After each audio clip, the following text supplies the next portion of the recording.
Michael Carter had spent most of his adult life learning how to live with unanswered questions in Boston, Massachusetts. He was known as a quiet, dependable single father who worked hard, paid his bills on time, and made sure his 7-year-old son, Noah, never felt the absence of a mother in their home too deeply. Michael rarely spoke about his own past. Some memories were simply too painful to explain, especially the young woman he had loved decades earlier, and the sudden disappearance that had ended their relationship. On a cold Friday evening, Michael received an unexpected invitation to dinner from Sophia Reynolds, the CEO of Reynolds Global. He had recently completed a major consulting project for her company, and Michael assumed the dinner was connected to business. He wore his best navy suit and arrived at an elegant restaurant overlooking Boston Harbor. Sophia was already sitting at a private table. She barely looked up when Michael approached. "Mr. Carter, Mrs." Reynolds Michael pulled out the chair. Sophia immediately stopped him. "This won't take long," Michael paused. "I thought we were having dinner." "We were supposed to," Sophia replied. "But I've changed my mind." Michael slowly sat down. Sophia folded her hands on the table. "I appreciate the work you did for my company, but I prefer keeping professional relationships professional. I don't think we need to make this personal." Michael looked confused. "I never intended to good." Her answer was so cold that Michael felt uncomfortable. He glanced toward the untouched menu. "If you want me to leave, I can." Sophia nodded. That would be best. Michael stood. He didn't argue.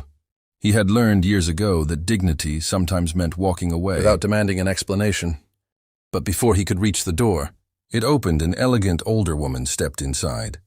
Sophia immediately stood mum. Margaret Reynolds looked toward her daughter, then past her eyes landed on Michael. She froze. The color disappeared from her face.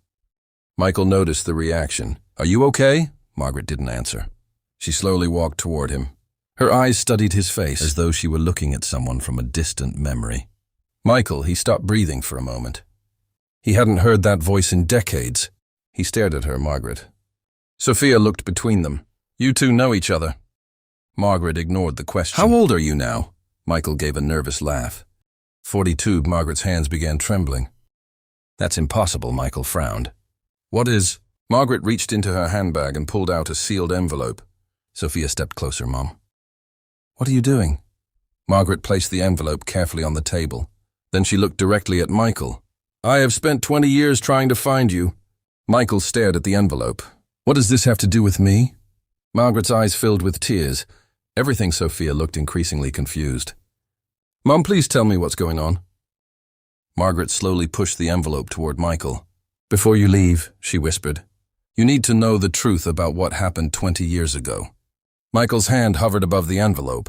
He had no idea that opening it would change his entire understanding of his past and reveal a secret that connected him to the CEO. Sitting across the table, Michael stared at the sealed envelope for several seconds before finally picking it up. His fingers were trembling. Across the table, Sophia stood frozen, unable to understand why her mother was looking at this ordinary-looking man as if she had just seen a ghost. "What is in there?" Sophia asked. Margaret took a slow breath. "A DNA test." Sophia's eyebrows lifted. A DNA test for whom? Margaret looked directly at Michael. For you and him, the room became completely silent. Michael slowly opened the envelope and pulled out several pages. His eyes moved across the report, but the words seemed impossible to understand. Probability of paternity, 99.99%. He looked up. Paternity. Margaret nodded, tears running down her cheeks. "Michael, Sophia. Is your daughter Sophia?" Stepped backward now.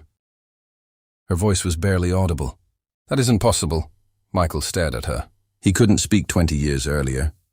Michael had been a young man living in Boston.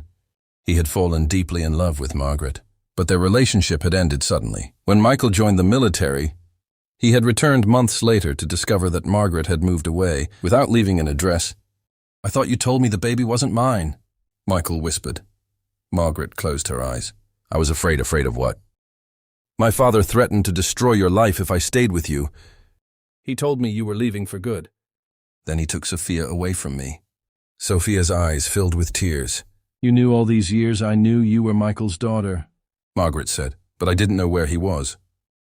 "I searched for years." Michael looked at Sophia. The powerful CEO who had refused to share dinner with him was suddenly standing there with tears streaming down her face. "You're my father." Michael swallowed hard. I didn't know you existed. Sophia shook her head. Then why did you never look for me? I tried. His voice broke. I wrote letters. I called every number I had. I even went back to the house where your mother and I lived. Everyone was gone. Margaret reached across the table. Your grandfather made sure you could never find each other. Sophia slowly sat down for years. She had believed her father had abandoned her before she was born. That belief had shaped nearly every decision she made. Now the truth was sitting across from her. Michael looked at his hands. I have a son, he said quietly. His name is Noah. Sophia wiped her tears. I have a brother, Michael nodded. Margaret smiled through her tears. You both deserve the family that was taken from you. Sophia stood and walked toward Michael. For a moment, neither knew what to do. Then she hugged him. Michael held his daughter tightly, tears finally falling from his eyes. Outside, Boston's lights reflected across the restaurant windows. Inside, a CEO who had refused to dine with a stranger had discovered the father she had spent her entire life believing she had lost. And Michael finally understood why. Margaret had looked at him like she had seen a ghost. She hadn't been remembering the man she once loved.